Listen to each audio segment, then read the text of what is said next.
he preyed on the innocent. He taught wickedness premeditatively to the innocent. He contaminated the purity of the innocent.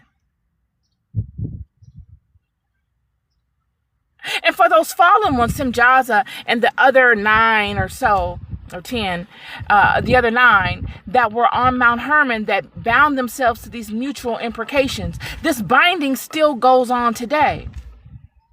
When the Apocrypha speaks to them binding themselves to mutual imprecations and these curses, you've got to understand what this is.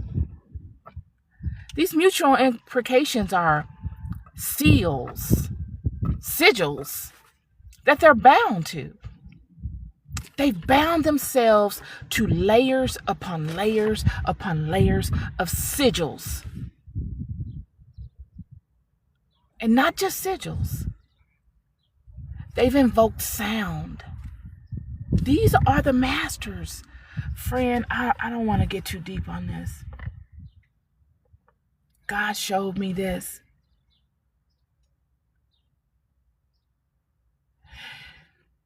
So when one tries to understand how these fallen ones could just continue on in this path that they're on with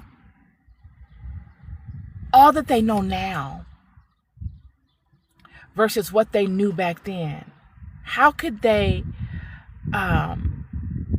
allow themselves to,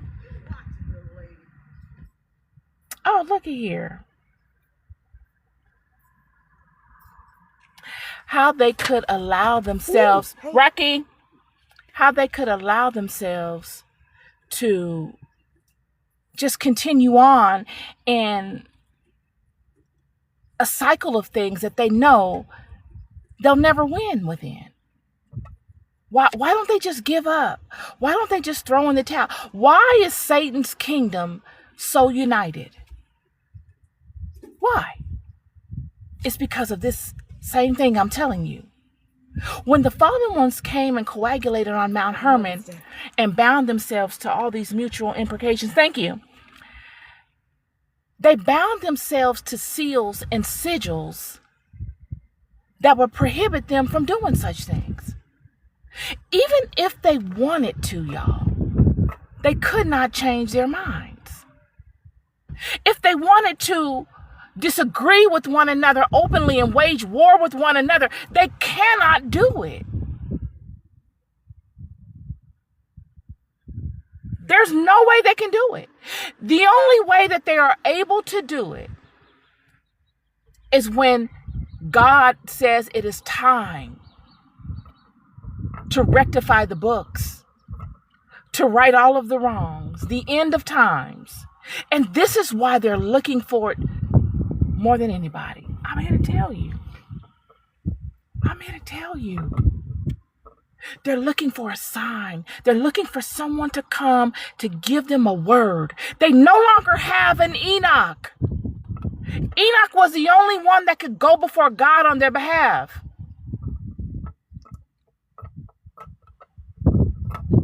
They're looking for this thing to be done with more than anybody. They're looking to speed it up, but they can't. They want to speed it up. If they could speed it up, they would, but they can't. They've tried everything they can to manufacture the signs and the wonders to get the people to see it as such, thinking that the people and their viewing it can speed it up. Oh, friend. They know more than anybody the error in their ways.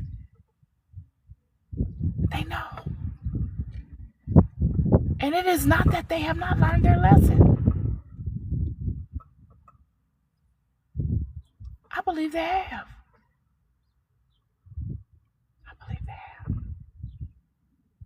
I believe that they're just on a timetable that they cannot control. And it's just like anything else. You ever had a hairstyle that you didn't like? And you're like, darn, I don't like this hairstyle. And I gotta let it grow out until I can get a new hairstyle. And it seems like it takes forever. But then you had a hairstyle that you really like, and you're like, oh, I really like this hairstyle. But then it seems like the grow out phase of it happens so quickly that it doesn't last in the same manner. It's the same way with these fallen ones. It seems like it's taking forever to see the thing through, to get to a particular end result, so that they can petition God, so that they can pay the price, go through the fire, and get that done with, and begin again. Because that is exactly what the Bible, the Apocrypha says.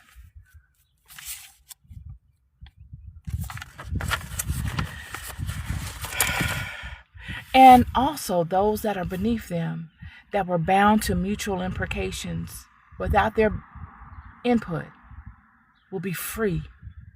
The Bible speaks to this, but the Apocrypha also. Chapter 10, verse 17, and then shall all the righteous escape, and shall live till they beget thousands of children, and all the days of their youth and their old age shall they complete in peace.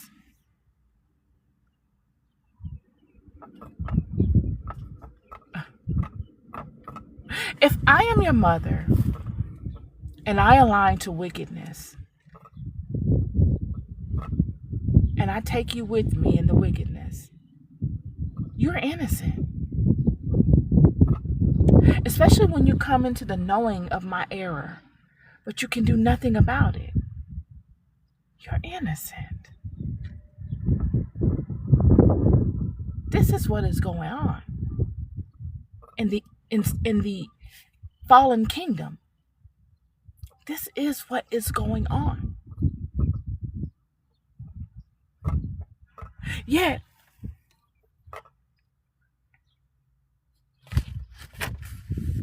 God says in chapter 10,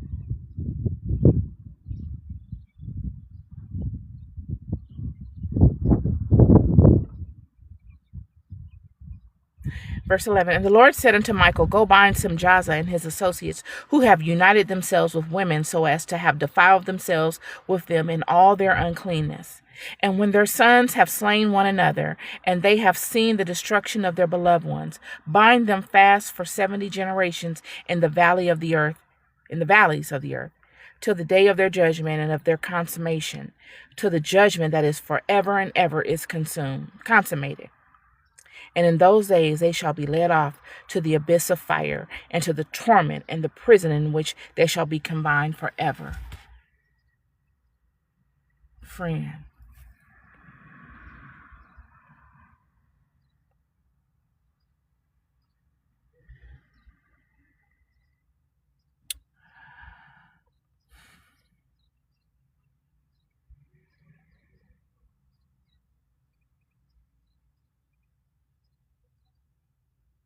the abyss or the confinement or the prison,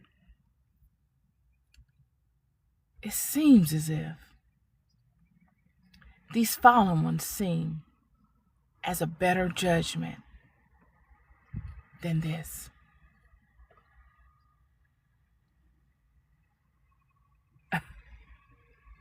It seems as if they see